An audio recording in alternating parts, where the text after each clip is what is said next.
Assalamualaikum warahmatullahi wabarakatuh. Waalaikumsalam warahmatullahi wabarakatuh. Alhamdulillahil jabbaril qahhar, al-azizil ghaffar, khaliqil jannati wan nar. Wassalatu wassalamu ala sayyidina Muhammadinil mukhtar wa ala alihi wa ashabihil adhar, amma ba'du. Saudara-saudara kaum muslimin rahimakumullah. Pada pertemuan terdahulu di dalam membicarakan tentang hari kiamat, saya sudah menjelaskan bahwa setelah manusia menghadapi pengadilan Qadhi Rabbul Jalil, pada akhirnya terbagilah manusia dalam dua kelompok besar, fariqun fil jannah wa fariqun fis sa'ir. Sekelompok orang masuk ke dalam surga dan segolongan lainnya lagi masuk ke dalam neraka. Maka pada pertemuan kali ini kita akan membicarakan tentang surga dan calon-calon penghuninya. Surga dalam Al-Quran selalu disebut dengan kata-kata jannah, yang wujudnya surga itu sesungguhnya merupakan suatu tempat di akhirat nanti, yang di dalam tempat itulah Allah akan memberikan balasan berupa kenikmatan yang tiada terhingga kepada hamba-hambanya yang saleh, yang bentuk kenikmatan itu dijelaskan Allah dalam hadis kursinya. A'dadtu li'ibadiyas salihin ma la 'ainun ra'at wa la uzunun sami'at wa la khatar 'ala qalbil bashar. Aku sediakan buat hamba-hambaku yang soleh satu kenikmatan yang belum pernah dilihat oleh mata, belum pernah terdengar oleh telinga, dan belum pernah terdetik dalam hati manusia tentang kenikmatan yang semacam itu. Jadi kalaupun dalam banyak ayat-ayat Al-Quran Allah menggambarkan tentang surga yang di bawahnya mengalir sungai-sungai, jangan disamakan dan dibandingkan dengan sungai yang ada di dunia ini. Kalau surga bercerita tentang pohon dengan segala buah-buahnya, jangan samakan dengan pohon dan segala buah-buahan yang ada di dunia ini. Kalau surga bercerita tentang istana, tentang tempat tidur, tentang permadani dan sebagainya, seluruhnya tidak sama dan tidak bisa disamakan atau dibayangkan dengan yang kita hadapi dalam kehidupan di dunia ini. Di sanalah manusia akan menemukan kehidupan yang hakiki, yang sebenar-benarnya, yang tidak akan pernah berubah untuk selama-lamanya. Adapun kehidupan di dunia ini, boleh saja kita katakan kehidupan yang kamuflase, fata morgana, atau dalam bahasa agama sering disebut dengan kehidupan khayali. Ia berubah, ia bertukar, ia berganti oleh pergeseran masa dan pertukaran waktu. Kita jadi orang kaya di dunia, bagaimanapun kayanya kita, kekayaan itu tidak lain adalah kekayaan khayali namanya. Hari ini dia kaya, besok dia boleh jatuh bangkrut. Tengoklah orang-orang kaya di dunia ini, yang tidak cuma sekedar memperkaya diri untuk dirinya sendiri saja, tapi kadang-kadang sudah mempersiapkan untuk anak-anaknya, untuk cucu-cucunya, untuk iparnya, untuk besannya, pendeknya untuk seluruh keluarganya. Tidak cukup harta cuma untuk 1, 2, 3, bahkan sampai 7 keturunan. Tidak cukup dengan uang miliaran, malah triliunan. Tidak cukup dengan punya tanah yang luas, malah gunung dibeli, laut dibeli, langit pun kalau dijual mau dibeli. Sudah melampaui batas yang dinamakan kewajaran, dihinggapi penyakit rakus bin serakah alias tamak. Lalu menghalalkan segala macam cara untuk mencapai harta, padahal itu tidak lebih dari bayangan khayali. Harta yang banyak itu mampukah menolak penyakit yang hendak datang? Harta yang banyak itu mampukah menahan tumbuhnya uban selembar di atas rambutnya? Harta yang banyak itu mampukah mencegah sebuah giginya yang hendak permisi? Dan pada akhirnya harta yang begitu banyak itu mampukah menolak kedatangan malaikat maut? Sama sekali ternyata tidak. Itulah kekayaan khayali namanya. Karena itu orang yang terbuka mata hatinya, dia tidak hanya mengejar kekayaan khayali ini, dia mengejar kekayaan hakiki yang terpendam di dalam kepribadian berupa al-akhlakul karimah. Akhlak dan budi pekerti yang terpuji yang menghiasi jiwa dan kehidupannya. Ada sifat sabarnya, ada sifat syukurnya, ada sifat qanaahnya, dan segala macam akhlak yang terpuji. Itulah kekayaan jiwa yang tidak bisa dinilai dengan materi. Kita punya pangkat, jabatan, kedudukan tinggi, pangkat apapun di dunia ini sesungguhnya tidak lebih dari pangkat khayali. Buktinya bahwa dia pangkat khayali, pangkat di dunia ini selalu ada bekasnya. Saudara kenal ada bekas camat, ada? Ada bekas lurah, ada bekas gubernur, ada bekas menteri, ada bekas presiden. Hari ini dia lurah, besok bekas lurah. Hari ini dia camat, besok bekas camat. Hari ini dia menteri, besok bekas menteri. Pangkat khayali. Maka Quran menganjurkan jangan pangkat khayali yang kita kejar mati-matian. Sampai menggunakan sistem jilat atas, injak bawah, sikut kiri kanan, yang penting dapat kedudukan. Padahal itu tidak lebih daripada pangkat khayali. Quran menganjurkan carilah pangkat hakiki. Kedudukan di sisi Allah, maqam di sisi Allah, itulah pangkat yang sebenarnya. Apa jalan ke arah sana? Quran memberikan petunjuk. Wa minal laili fatahajjad bihi nafilatan lak asa ayyab'asaka rabbuka maqaman mahmuda. Di keheningan malam, dikala orang tidur nyenyak, bangunlah engkau tahajud kepada Allah Tuhanmu. Pasti kalau itu kau laksanakan, Allah akan menempatkan engkau di satu tempat yang terpuji, mendapat pangkat yang hakiki dan bukan sekedar pangkat khayal. Kita berusia muda kita ini pun muda khayali. Berapa lama kita muda? Hari berubah jadi minggu, minggu bertukar menjadi bulan, pergi datanglah tahun. Pergeseran masa dan pertukaran waktu membuat kita jadi berubah. Kulit yang tadinya kencang jadi lentur dan keriput. Segalanya berubah. Oleh karenanya, pada kehidupan di surga nanti, orang akan menemukan kehidupan yang hakiki, yang tidak akan pernah berubah untuk selama-lamanya. Kita akan mulai dengan menjelaskan bagaimana sebenarnya keadaan surga itu. Pertama, luasnya. Berapa sih luasnya surga? Dengan logika, sekarang ini dunia dihadapi dengan kekhawatiran terhadap peledakan penduduk yang nyaris tidak terkendali. 5 miliar lebih jumlah manusia yang nongkrong di permukaan bumi. Tapi sesungguhnya planet bumi yang kita tinggali ini cuma satu planet kecil dari 9 buah planet yang berada dalam sistem tata surya matahari yang lazimnya kita namakan galaksi. Selain tata surya matahari yang namanya galaksi itu, masih terdapat lagi galaksi-galaksi lain yang dengan sendirinya juga dikitari oleh planet-planet lain. Dan bumi kita yang kita tinggali ini, yang dihuni oleh tidak kurang 5 miliar manusia, hakikatnya cuma setitik debu di tengah angkasa alam yang luas ini.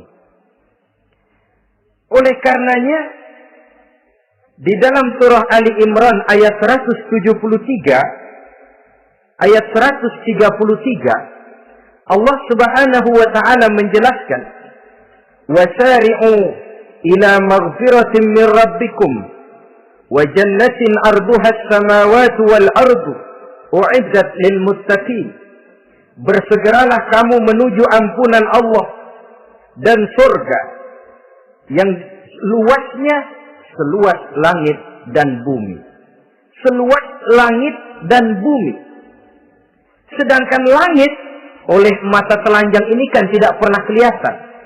Yang nampak oleh kita biru di atas itu cuma batas titik pandangan manusia yang terjauh.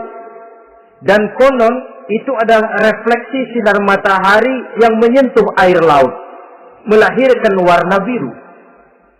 Sedangkan hakikat langit itu sendiri sampai hari ini belum terjangkau oleh kemajuan ilmu pengetahuan. Sejauh-jauhnya manusia pergi baru ke bulan. Mungkin dalam beberapa tahun mendatang dia akan pergi ke planet-planet Mars dan planet-planet lainnya. Tapi itu masih terbatas dalam sistem tata surya matahari atau galaksi kita ini. Belum lagi sampai kepada langit yang pertama.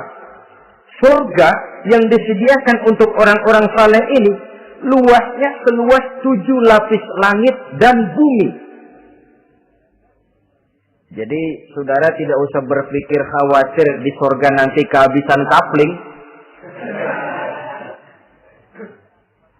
Di dunia ini saja masalah tempat tinggal sekarang ini jadi masalah pelik karena memang peledakan penduduk seiring dengan perkembangan tentang lapangan kerja yang harus disiapkan, sekolah yang mesti disediakan, sarana pendidikan yang harus disiapkan, rumah sakit untuk menjaga kesehatan, dan kompleks betul masalahnya. Tetapi di surga nanti arduhas samawati wal ardh, luasnya seluas 7 lapis langit dan bumi. Satu keluasan yang hanya Allah saja yang maha tahu tentang batas-batasnya. Itu tentang luasnya surga. Lalu bagaimana keadaan di surga? Apakah ada bangunan-bangunan, taman-taman, kebun-kebun? Tentu ada. Di surga ada kebun yang tanamannya berupa tumbuh-tumbuhan dan menghasilkan buah-buahan yang buah-buahannya pun boleh dimakan oleh manusia karena tidak akan pernah ada larangan lagi dalam kehidupan di sana. Dalam surah Ar-Rahman ayat 54 misalnya kita dapati penjelasan dari Allah Subhanahu wa taala, "Wajanal jannataini dan." Begitu juga dalam surah Waqiah ayat 32 dan 33. Allah menjelaskan, "Wa fakihatin katsiratin la maqtu'ati wa la mamnu'ah." Dan di dalam surga itu terdapat buah-buahan yang sangat banyak sekali yang tidak pernah putus-putusnya, wala mamnu'ah, dan tidak dilarang untuk mengambilnya. Yang dimaksud la maqtu'ah, tidak terputus, artinya buah-buahan di surga itu begitu kita petik keluar lagi gantinya. Dipetik lagi keluar lagi gantinya. La maqtu'ah, tidak pernah putus. Lainkan pohon di dunia ini. Ini hari kita petik keluar lagi kapan? Musim tahun depan. Nungguin kita. La maqtu'ah, tidak pernah terputus buah-buahan itu, wala mamnu'ah, dan tidak terlarang untuk memetiknya. Adakah pohon pisang? Pohon pisang ada. Anggur, anggur banyak. Delima pun ada. Tetapi sekali lagi, bagaimanapun hakikat buah di surga cuma sama dalam nama, tapi lain dalam wujudnya. Nanti saudara pikir, di surga pisang. Di sini juga banyak kalau cuma pisang mah. Di surga anggur. Di pasar banyak anggur. Ini cuma nama yang sama. Hakikatnya tentu berbeda. Sebab kalau hakikatnya juga sama, ya nggak usah sampai ke akhirat. Di sini pun cukup. Adanya nama-nama ini cuma untuk memberikan gambaran tentang buah-buah yang ranum, yang nikmat, yang lezat, dan yang digemari oleh manusia. Dan jangan heran, kalau di dunia ini biasanya pohon itu akarnya di bawah, buahnya yang di atas, maka di surga nanti terbalik pohon itu. Akarnya yang di atas, buahnya yang ke bawah. Sehingga orang nggak perlu tangga, Dan ngambil buah tinggal metik saja, nggak perlu naik, nggak perlu manjat, nggak perlu bersusah payah. Saudara-saudara kaum muslimin rahimakumullah. Kemudian bangunannya bagaimana? Surga itu pun bertingkat. Di dalam Al-Furqan ayat 10 Allah Subhanahu wa taala menjelaskan, Tabarakalladzi in syaa'a ja'ala laka khairan min dzalik jannatun tajri min tahtiha al-anhar wa yaj'al laka qusura. Maha suci Allah yang apabila ia menghendaki dijadikannya untuk kamu yang lebih baik daripada kehidupan dunia ini, yaitu surga yang di bawahnya mengalir sungai-sungai dan dibangunkannya untuk kamu istana-istana di dalam surga. Jadi bangunan di surga pun berbeda sesuai dengan amalan orang yang masuk ke dalamnya. Seperti halnya perumahan di dunia ini, ada yang masuk kelas pondok indah, ada juga yang masuk kelas pondok pindah. Itu kan tidak sama itu. Ada pondok indah, ada pondok pindah. Sudah pondok pindah lagi. Kenapa bisa berbeda begitu? Ya tergantung kekuatan ekonominya. Makin tinggi nilai kekuatan ekonominya, makin mampu dia mendirikan istana di dunia. Tapi di surga nanti, yang bikin mampu bukan ekonomi. Yang bikin mampu adalah amalan pada waktu hidup di dunia. Makin banyak amalnya, dengan sendirinya makin baguslah istananya di surga. Tetapi yang namanya surga, dapat empernya juga sudah lumayan betul itu. Seemper-empernya surga masih jauh lebih baik daripada sebagus-bagus istana di dunia ini. Taj Mahal, bangunan yang mengagumkan. Istana Raja Persia, bangunan yang menggiurkan. Sehebat-hebatnya istana dunia, masih jauh lebih mending empernya surga. Konon ya, menurut satu riwayat, baunya surga itu sudah bisa dicium 40 tahun perjalanan. Menurut riwayat lain 500 tahun perjalanan. Menurut riwayat satu lagi 70 tahun perjalanan. Baunya surga sudah dapat dicium oleh manusia. Saudara-saudara kaum muslimin rahimakumullah. Nah, di dalam bangunan-bangunan surga itu, seperti halnya terdapatlah kamar-kamar ghuraf dalam istilah Quran itu, yang juga berisi dipan, ranjang, tempat-tempat tidur yang indah-indah, dilengkapi dengan kasur-kasur yang tebal dan empuk, bantal dan permadani yang daripadanya bertahtakan emas. Terulah tempat tidur paling menggiurkan kita zaman sekarang ini yang namanya Dunlopillow atau Alga Spring Bed. Sejauh itu bayangan kita menggambarkan masih belum apa-apanya ketimbang tempat tidur yang ada di surga itu nanti. Saudara-saudara kaum muslimin, apakah juga penduduk surga makan, minum, memakai pakaian? Iya. Mereka akan beroleh gelas, piala, kendi, cerek, dan piring-piring yang terbuat dari emas dan perak. Tentu tidak usah gambarkan lagi macam emas dan perak di dunia. Emas dan peraknya akhirat, saudara-saudara. Tetap saja mana ainun ra'at, wala uzunun sami'at, wala khatara fi qalbil bashar. Belum pernah dilihat mata, belum pernah didengar telinga, dan belum pernah terdetik dalam hati manusia tentang wujud yang semacam itu. Apa pakaian mereka? Pakaian penduduk surga dari sutra yang lembut dan tebal berwarna hijau. Kemudian saudara-saudara, sungai juga mengalir di sana. Mata airnya antara lain berwarna jernih, ada yang air susu, ada yang sungai madu, ada yang khamar atau sungai arak, dan penduduk surga boleh meminumnya. Tidak ada larangan sama sekali. Timbul pikiran konyol, kalau di surga orang pada minum arak, apa banyak yang teler di surga? Ya tentu tidak. Sebab di sana saya katakan tadi kehidupan yang hakiki. Segalanya diperbolehkan, segalanya dipersilahkan. Nah, lalu untuk masuk ke surga itu apa melalui pintu? Memang melalui berbagai macam pintu. Dan ada pintu-pintu khusus yang tidak boleh dimasuki orang lain. Sayyidina Abu Bakar Siddiq radhiyallahu an pernah bertanya tentang hal itu kepada baginda Nabi. Ya Rasul, apakah di surga ada pintu-pintu khusus? Ada, Abu Bakar. Ada di dalam surga itu pintu yang namanya Rayyan. Tidak boleh masuk ke pintu itu melainkan orang-orang yang puasa.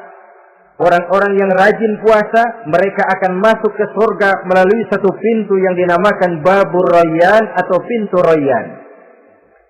Ada pintu jihad yang masuk lewat itu hanya mereka orang-orang yang waktu di dunia sepanjang hidupnya berisi jihad, menegakkan dan meninggikan kalimat Allah. Ada Babus Sedekah, pintu yang hanya boleh dilewati oleh orang-orang yang rajin bersedekah, ringan tangan dalam memberikan bantuan kepada orang-orang yang memang memerlukannya. Dan setiap orang melalui pintu yang sesuai dengan amalannya masing-masing. Ketika itu Abu Bakar bertanya, ya Rasul, apa ada orang yang dipanggil dari tiap pintu? Tiap pintu manggil dia. Kata Nabi, ada Abu Bakar, dan saya doakan kau masuk salah satu di antara orang yang dipanggil dari tiap pintu. Ini orang multi komplek ini. Puasa, dia ahli puasa. Soal jihad, sepanjang hidupnya dia jihad. Sedekah memang tangannya pemurah. Tahajud memang tiap malam. Sementara itu akhlaknya luhur. Tiap pintu manggil dia.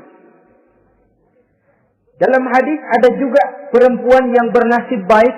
Dijelaskan oleh Nabi, "Iza sallatil mar'atu khamsaha wa shamat shahraha wa hafizat farjaha wa ata'at zawjaha qila laha udkhuli min ayyi abwabil jannati syi'ti."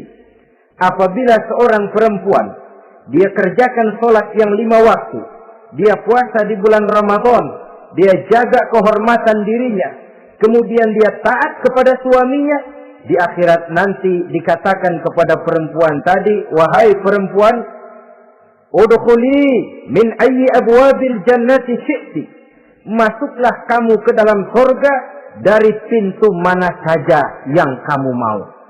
Disuruh pilih, saudara-saudara. Nah, kalau kita waktu di dunia ini tidak ada keistimewaan amal, bingung mau masuk pintu mana. Ramadan puasanya kayak gendang. Depan doang sama belakang, penutupan sama pembukaan, peserta kehormatan. Tengah-tengahnya kosong. Nanti mau masuk pintu Rayyan, ditanya, ini pintunya orang yang puasa. Kamu puasa Ramadan? Puasa juga sih. Puasa juga sih bagaimana? Iya, pembukaan mau penutupan. Tengahnya kosong, nggak bisa lewat pintu sini. Cari pintu lain saja. Mau masuk kita lewat pintu jihad. Ditanya lagi, kamu lewat sini apa merasa pernah berjuang membela agama waktu di dunia? Mau lewat pintu sholat, apa kau termasuk orang yang konsekuen menjaga sholat? Bersyukurlah kita kalau tiap pintu memanggil. Kalau tidak, adalah salah satu amal kita yang menunjukkan keistimewaan kita. Karena itu beramal nggak perlu banyak, yang penting rutinnya, istiqomahnya. Ahabbul a'mali indallah adwamuha wa in qalla. Amalan yang paling dicintai Allah yang dikerjakan secara tuntas walaupun tidak banyak. Saudara baca ayat Quran nggak banyak, satu malam cuma 3 ayat, tapi rutin tiap malam 3 ayat, tiap malam 3 ayat. Itu lebih dicintai Allah daripada sekali ngaji 1 juz, terus 3 bulan nggak ngaji-ngaji. Lebih baik yang sedikit-sedikit ini tapi rutin, dia akan menjelma menjadi amalan yang banyak daripada sekalinya banyak lalu ke belakangnya malah tidak ada sama sekali. Hendaknya ada amalan-amalan kita yang menunjukkan keistimewaan dan kelak akan menjadi pintu yang kita tempuh di surga nanti. Apabila kita sudah melalui pintu-pintu surga itu dan tinggal di dalamnya, dengan pakaian, dengan perhiasan, dengan makanan dan minuman sebagai yang saya sebutkan tadi, maka kita pun dalam kehidupan di sana akan dilayani oleh pelayan-pelayan muda. Yatufu alaihim wildanun mukhalladun. Pelayan-pelayan yang muda itu keliling melayani apa keperluannya dan tidak pernah tua pelayan itu, sebagaimana kita pun tidak akan pernah tua. Pendeknya sudah jadi king of king di surga ini. Jadi raja di raja.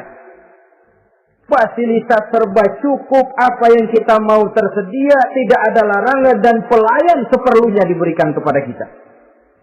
Nah, bagaimana keadaan penduduk surga? Dari Imam Turmuzi dijelaskan satu hadis, berkata Hasan al-Basri, ahlul jannati kulluhum abna'u salasa wa salasin sana. Mereka rata-rata orang-orang muda penduduk surga itu. Umurnya tidak lebih 33. Ya, muda-mudanya, cakep-cakepnya, ganteng-gantengnya. Pantas kalau satu hari ada perempuan tua menghadap Rasul. Ya Rasul, saya ahli ibadah. Saya beriman kepada Allah. Saya cinta kepada Islam. Apakah saya akan masuk surga ya Rasul? Nabi senyum.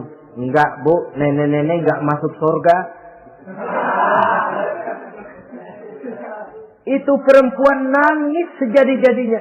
Ya Rasul, kalau gitu sia-sia tahajud saya. Sia-sia puasa saya. Sia-sia segala macam ibadah saya. Nenek-nenek enggak masuk surga ya Rasul. Sayang benar segalanya ini. Rasul kemudian menghampiri perempuan tadi. Bu, kalau yang ibu bilang itu benar, ibu masuk surga. Cuman di sana ibu balik muda lagi. Kulit nggak kempot kayak begitu. Rambut nggak putih macam begitu. Ibu nanti di surga bakal jadi muda lagi. Salasa wa salasin. Umur 33 tahun. Rata-rata seluruh penduduk surga umurnya begitu. Tidak ada yang tua, tidak ada yang anak-anak, tidak ada yang remaja, rata-rata segitu. Nah, lalu bagaimana? Di surga hati mereka menjadi satu. Di antara sesama penduduk surga. Tidak ada yang iri hati, tidak ada yang punya sifat dendam. Itu keadaan di surga. Walaupun bertetangga, yang satu bisa mengunjungi yang lain, yang satu bisa nengokin yang lain. Tapi tidak ada sifat iri hati dan dengki. Tidak ada yang satu datang ke tempat saudaranya di surga. Loh, kapling lo lebih luas dari gua. Ini nggak ada Tuhan. Tidak ada. Semuanya hati sudah menjadi satu. Tidak ada dendam, tidak ada iri hati. Kan jauh bedanya dengan kehidupan di dunia ini toh. Kadang-kadang di dunia ini begitulah romantikanya. Kita melarat, disuraki orang. Kita sedikit kaya, diselidiki orang. Ada saja yang iri, ada saja yang hasut. Dan selalu mencari cara untuk menjatuhkan kita. Di surga, hal semacam itu tidak akan kita temui. Orang tidak punya sifat iri hati dan dendam. Lalu bagaimana lagi keadaan penduduk surga itu? Mereka selalu merasa senang dan bahagia. Tiap hari, tiap saat yang dirasakan cuma itu saja. Tidak diselingi seperti kehidupan di dunia ini. Di mana senang berseling dengan susah, bahagia berganti dengan derita. Ada senyum bahagia, ada tangis menahan derita. Itu romantika kehidupan di dunia. Di akhirat itu tidak akan pernah ditemui dalam surga nanti. Orang selalu merasa senang karenanya di sana tidak ada keluh kesah. Tidak ada orang yang murung. Tidak ada orang yang narik nafas panjang sambil menghitung bintang di langit. Selalu merasa senang dan selalu merasa bahagia. Lalu bagaimana kondisi fisik mereka? Di surga tidak ada orang yang cacat. Baik ia cacat rohani ataupun cacat jasmani. Seperti yang kita temui di dunia ini, ada saja cacatnya. Kadang-kadang jasmani sehat, rohaninya sakit. Kadang-kadang rohaninya bagus, jasmaninya cacat. Di surga, orang sempurna, komplit, cukup. Tidak ada yang cacat rohani ataupun yang cacat jasmani. Kalau dalam kehidupan di dunia ini mereka cacat, bagaimana? Mereka akan utuh dan sempurna apabila masuk ke dalam surga. Dan di surga, sungguh pun mereka makan, sungguh pun mereka minum, mereka tidak akan pernah buang air. Baik air besar maupun air kecil. Sebab kalau makan dan minum di surga harus buang air, tentu malaikat harus menyediakan WC. Dan kalau surga sudah ada WC, tentu tinja yang repot. Saudara-saudara kaum muslimin, tidak buang air, juga tidak buang angin. Dan tidak sakit, tidak terkena penyakit. Penyakit apapun namanya, sudah di surga itu daerah bebas penyakit. Jadi barangkali kalau keluar ke halaman surga nggak pakai baju masuk angin, tidak. Kalau di sana repot nyari duit kerokan. Segalanya sempurna, segalanya cukup. Lalu bagaimana kalau tiap saat mereka makan, tiap saat mereka minum tapi tidak buang air? Konon keringat yang keluar dari mereka, tubuh mereka. Dan keringat yang keluar itu mengandung bau kasturi yang amat sangat harum baunya.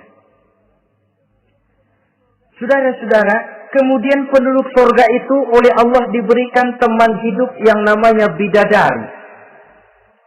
Makhluk Allah yang teramat sangat cantiknya, yang tidak bisa kita bayangkan macam apa cantiknya.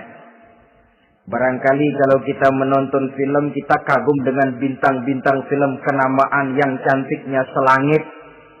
Itu mah belum ada seujung kukunya dari para bidadari.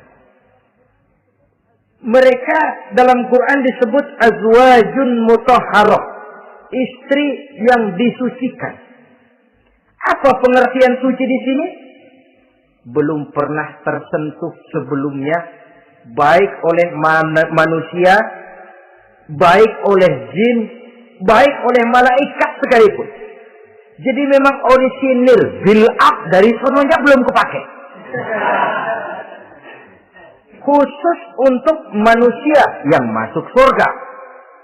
Belum pernah kepegang sama manusia. Jangankan manusia, jin dan malaikat saja belum pernah megang. Lahirkan di dunia sekarang ini kita mau cari barang orisinil sudah repot. Ya mujurlah kalau saudara menemukan seorang gadis yang orisinil paten masih build up, barangkali mujur. Tapi umumnya terutama di kota-kota besar, ya sudah kita dapat second hand juga masih lumayan. Kalau tidak rongsok-rongsok bener mah. Ini kadang-kadang sudahlah second hand, kondisinya juga 30%. Udah mesti nyervis melulu kita. Saudara-saudara, azwajun mutahharah belum pernah tersentuh oleh siapapun. Lalu makna tahara ini, mereka selalu suci. Tidak pernah men. Baik menstruasi atau mencret. Tidak pernah. Nah kalau perempuan kita, istri-istri kita di dunia ini kan 1 minggu dalam sebulan terkena dapat fasilitas dia untuk tidak sholat, untuk tidak ibadah, masa haid itu. Perempuan di surga yang namanya bidadari tidak akan pernah mengalami haid. Lalu apalagi keistimewaannya? Selalu perawan. Tidak pernah janda. Walaupun tiap hari dipakai, habis dipakai perawan lagi. Saudara-saudara yang saya hormati, itu diperuntukkan untuk penduduk-penduduk surga. Nah itu laki-laki itu. Iya, kalau perempuan bagaimana? Satu riwayat menjelaskan mereka akan menjadi ratu di surga. dengan segala kenikmatan yang juga tidak pernah mereka bayangkan sebelumnya.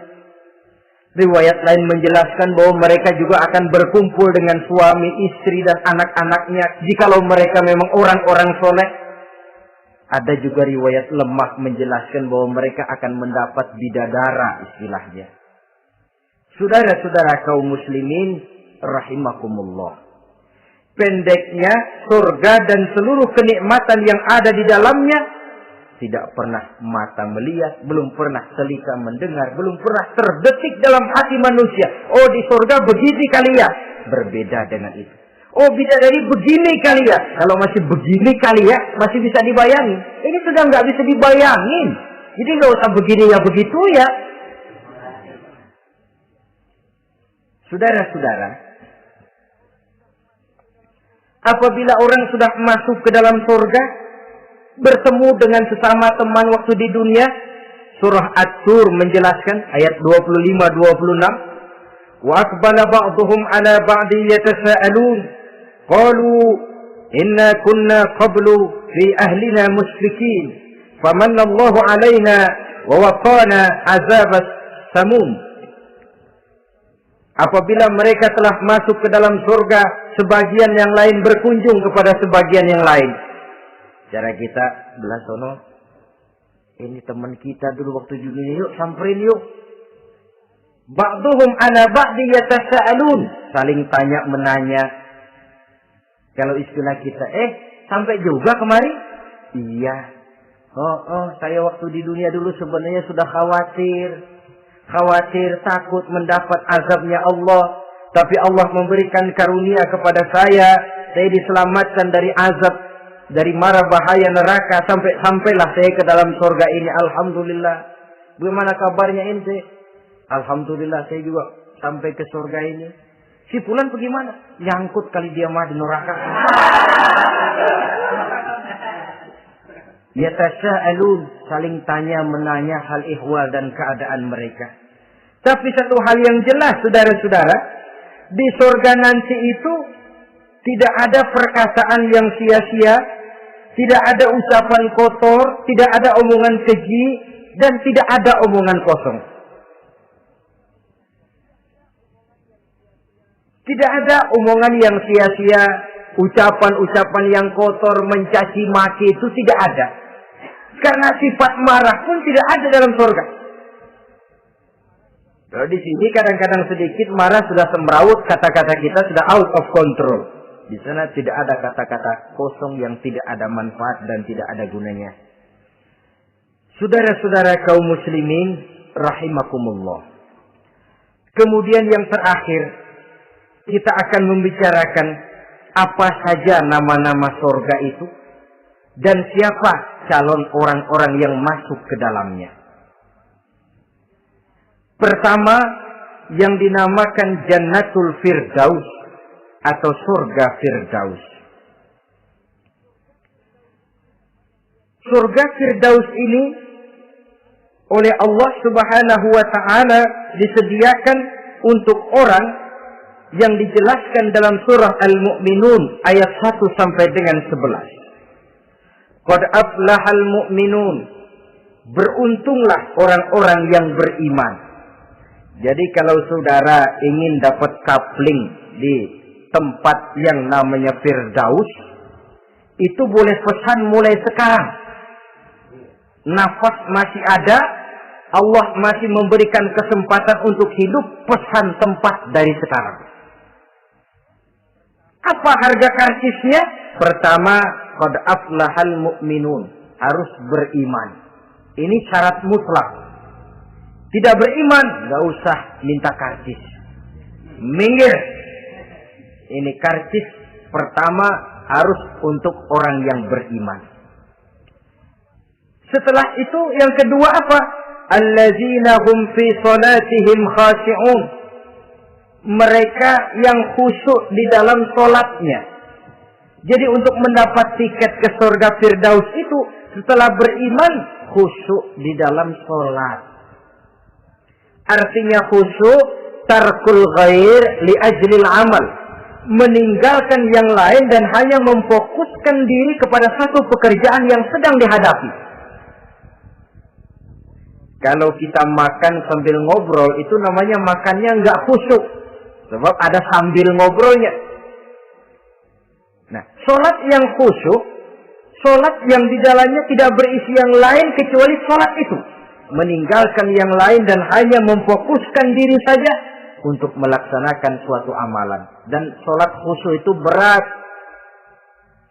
Kadang-kadang waktu mau sholat kita nggak ingat apa-apa. Begitu sudah masuk takbir yang kita lupa malah kita ingat.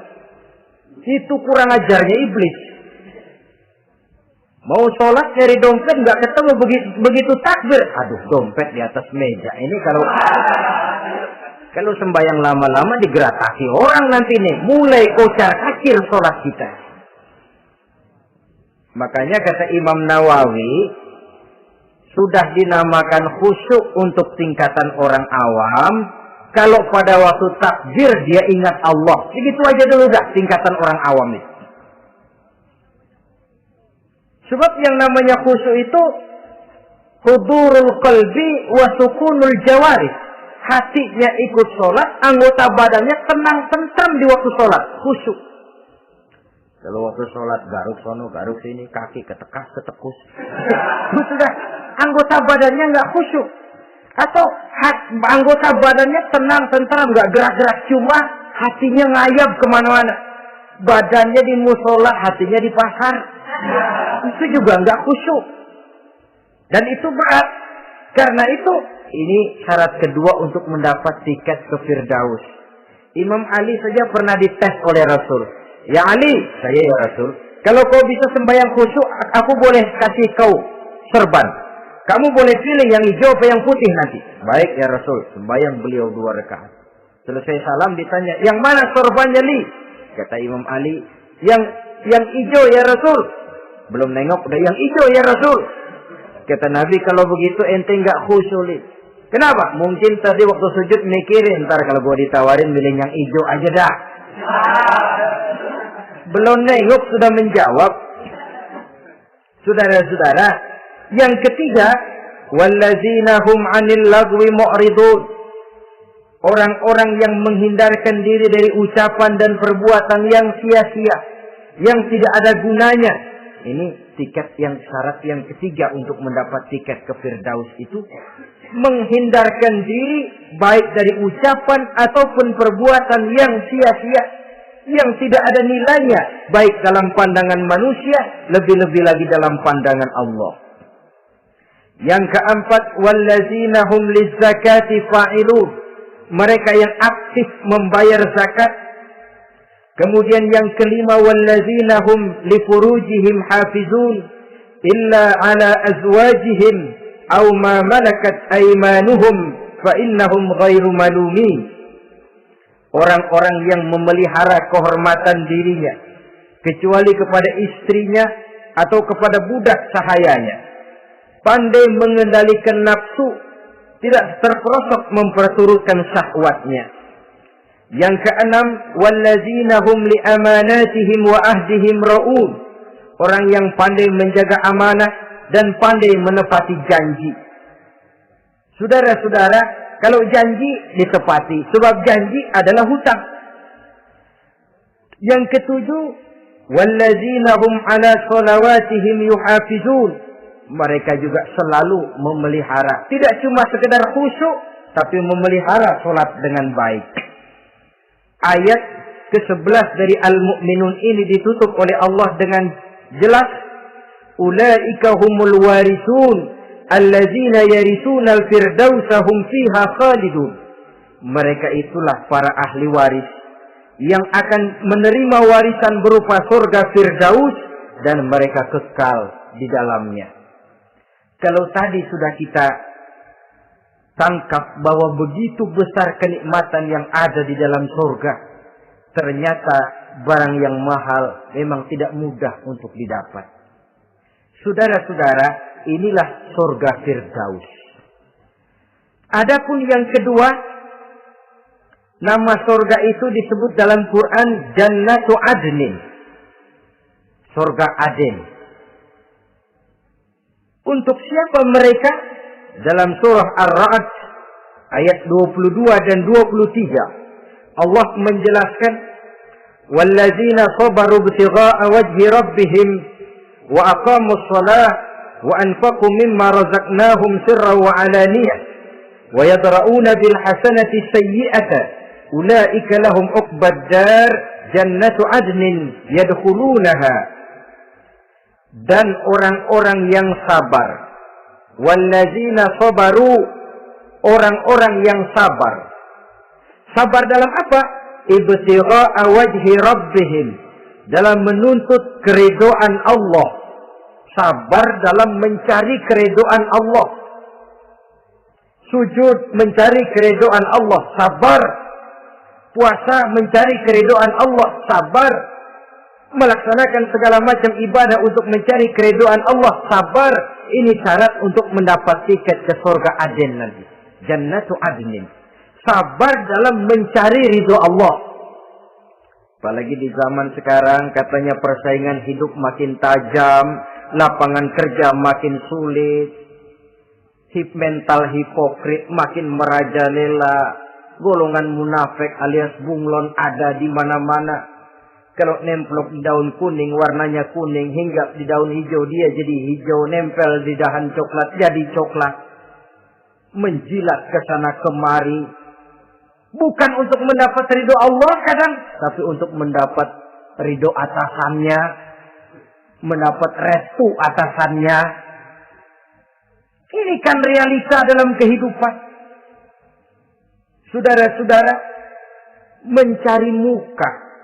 Padahal seorang muslim ibtigha'a wajhi rabbihim, sabar dalam mencari ridho Allah. Lalu wa aqamus shalah, mereka mendirikan salat. Di sini hanya pengertian umum, mendirikan salat. Kalau dalam Firdaus tadi ditegaskan tidak cuma sekedar mendirikan, tapi juga khusyuk dan memelihara. Ini mendirikan, saudara-saudara. Maaf, ada orang yang mengerjakan sholat, ada orang yang mendirikan sholat. Apa bedanya itu? Kalau mengerjakan sholat cuma sekedar gugur kewajiban. Pokoknya gugur kewajiban beres. Kadang-kadang pulang sembahyang Jumat nyabet sendal. Enggak sembahyang dia, sembahyang. Kok nyolong sendal pulangnya? Itu baru ngerjain sholat, belum mendirikan sholat. Kalau mendirikan sholat, selesai sholat, ajaran sholat diterjemahkan dalam kehidupan. Itu mendirikan namanya.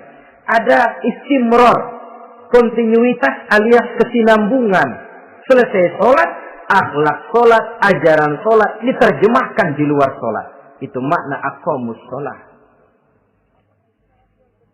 Apalagi syarat yang ketiga untuk mendapat tiket ke surga Aden ini?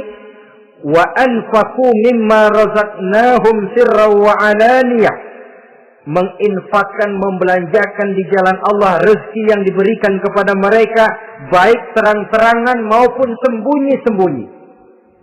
Maka sedekah itu terang-terangan baik, sembunyi-sembunyi juga baik kalau niatnya ikhlas karena Allah. Terang-terangan baik. Kenapa? Untuk merangsang orang lain supaya berbuat seperti kita. Bukan untuk dipuji, bukan untuk mendapat ria.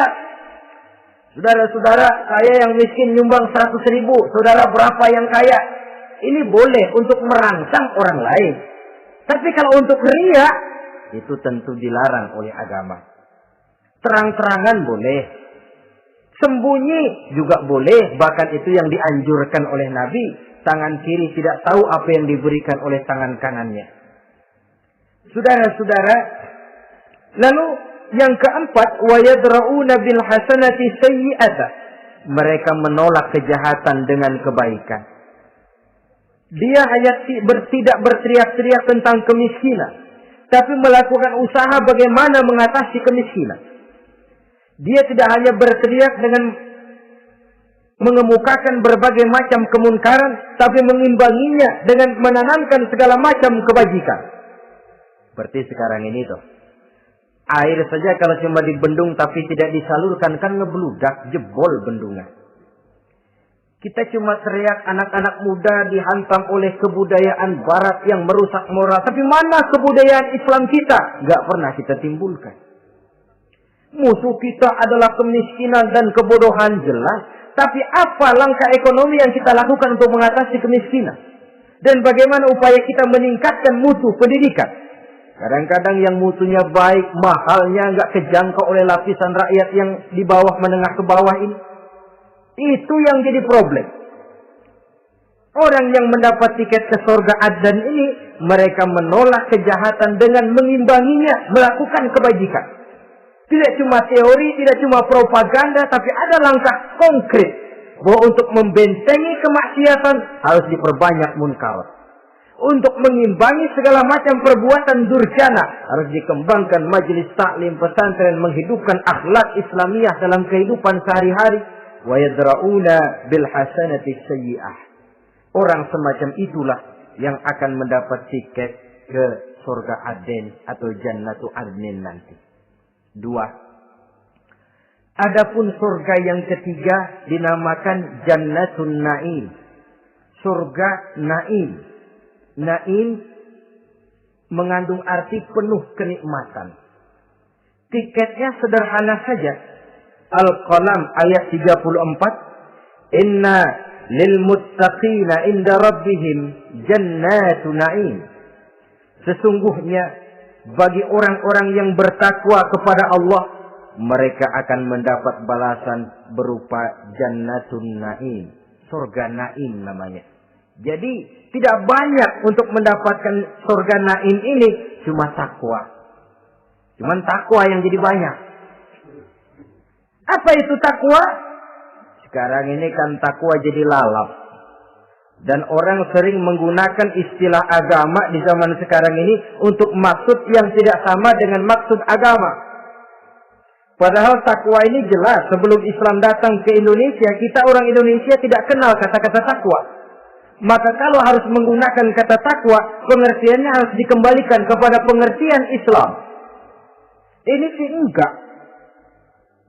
Orang yang mana aja kalau dilantik bertakwa kepada Tuhan yang Maha Esa, bertakwa, sampai membleh tuh beda. Bertakwa. Tapi kalau sudah megang jabatan, kadang-kadang takwa ngalor dia ngidul. Tidak relevan lagi. Lalu apa sih yang namanya takwa itu? Sederhana saja. Imtisalul awamir wajtinabun nawahi. Itulah takwa. Melaksanakan segala yang diperintah, menjauhi yang dilarang, itu takwa. Menjalankan perintah dengan meninggalkan larangan, apa bedanya? Kalau melaksanakan perintah boleh sesuai dengan kemampuan, tapi menjauhi larangan mutlak. Laksanakan perintah Allah sesuai dengan kemampuanmu, tapi tinggalkan larangan Allah mutlak. Mampu tidak mampu, tinggalkan. Enak kalau ada perintah, jauhi larangan Allah semampu kamu. Ya enak, tinggal kita milih. Saya belum mampu ninggal teler itu. Lezat itu, belum mampu. Yang boleh semampu kita melaksanakan perintah. Sholat semampu kita. Asal jangan mampu lalu pura-pura tidak mampu. Puasa semampu kita. Jihad semampu kita. Tapi kalau sudah meninggalkan larangan mutlak, mampu tidak mampu, harus ditinggalkan. Jadi kelihatannya sederhana takwa ini, tapi masalahnya rumit. Melaksanakan yang diperintah, menjauhi yang dilarang. Dan itu tiket untuk mendapatkan surga Naim atau Jannatun Naim. Yang keempat, saudara-saudara, di antara nama surga itu ada yang disebut surga ma'wa atau Jannatul Ma'wa. Apa tiket untuk sampai ke sana? Surah An-Nazi'at ayat 40 dan 41. Wa amma man khafa maqama rabbih wa naha an-nafsa 'anil hawa fa innal jannata hiyal ma'wa. Sesungguhnya orang-orang yang takut kepada larangan Tuhannya, wa nahan nafsa 'anil hawa, dan sanggup mengendalikan nafsu, sanggup mengendalikan diri dari memperturutkan hawa nafsu, fa innal jannata hiyal ma'wa, surga ma'walah tempat tinggalnya nanti. Jadi tiket ke Jannatul Ma'wa ini, pertama khafa maqama rabbih, takut kepada batas-batas yang telah ditentukan oleh Tuhannya. Ini batasnya, kamu jangan nyebrang ke sini. Ini batas yang halal, ini yang haram, ini yang hak, ini yang batil, ini yang ma'ruf, ini yang munkar. Orang yang ingin mendapat tiket ke ma'wa, dia takut batas-batas itu. Lalu sanggup mengendalikan diri, tidak sampai memperturutkan hawa nafsunya. Itu tiket ke surga ma'wa.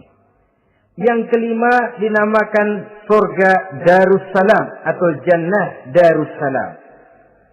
Dijelaskan dalam Al-An'am ayat 126 dan 127. Wa hadza siratu rabbika mustaqima wa qad fassalna al-ayati liqaumin yatadhakkarun lahum darussalam inda rabbihim wa huwa waliyuhum bima kanu ya'malun. Inilah jalan Tuhanmu yang lurus. Telah kami pisahkan ayat-ayat kami bagi kaum yang mau berpikir. Jadi kelihatan di sini untuk mendapat tiket ke Darussalam, istiqomah mengikuti jalan lurus, istiqomah berpegang kepada Islam, dan pandai membedakan apa yang memang oleh Allah sudah dibedakan antara yang hak dan batil, antara yang benar dan salah, dan selalu ingat kepada ayat-ayat Allah. Itu surga Darussalam.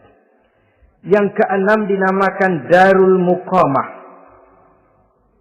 Siapa penghuninya? Surah Fatir ayat 34-35. Wa qalu alhamdulillahillazi azhaba 'anna al-hazan inna rabbana laghafurun syakur allazi ahallana darul muqamah min fadlihi la yamassuna fiha nasabun wa la yamassuna fiha lughub. Yaitu orang-orang yang senantiasa bertahmid, memuji kebesaran Allah Subhanahu wa taala, mereka akan mendapatkan Darul Muqamah. Yang ketujuh dinamakan surga Maqamul Amin. Ini pun disediakan untuk orang yang bertakwa, seperti dalam Ad-Dukhan ayat 51, innal muttaqina fi maqamin amin. Dan yang terakhir, yang kedelapan adalah surga khuldi atau jannatul khuldi. Dalam surah Al-Furqan ayat 15 dijelaskan, qul adzalika khairun am jannatul khuldi allati wu'idal muttaqun kanat lahum jazaan wa masira. Saudara-saudara kaum muslimin rahimakumullah, oleh terbatasnya waktu, inilah sekelumit tentang surga dan calon-calon penghuninya. Mudah-mudahan dijadikan kita oleh Allah termasuk salah seorang di antara calon-calon yang kelak akan menjadi penghuni surga, mendapat kenikmatan yang kekal dan abadi di dalamnya. Amin ya rabbal alamin. Terima kasih atas segala perhatian. Mohon maaf atas segala kekurangan. Usikum wa nafsi bitaqwallah. Wassalamualaikum warahmatullahi wabarakatuh.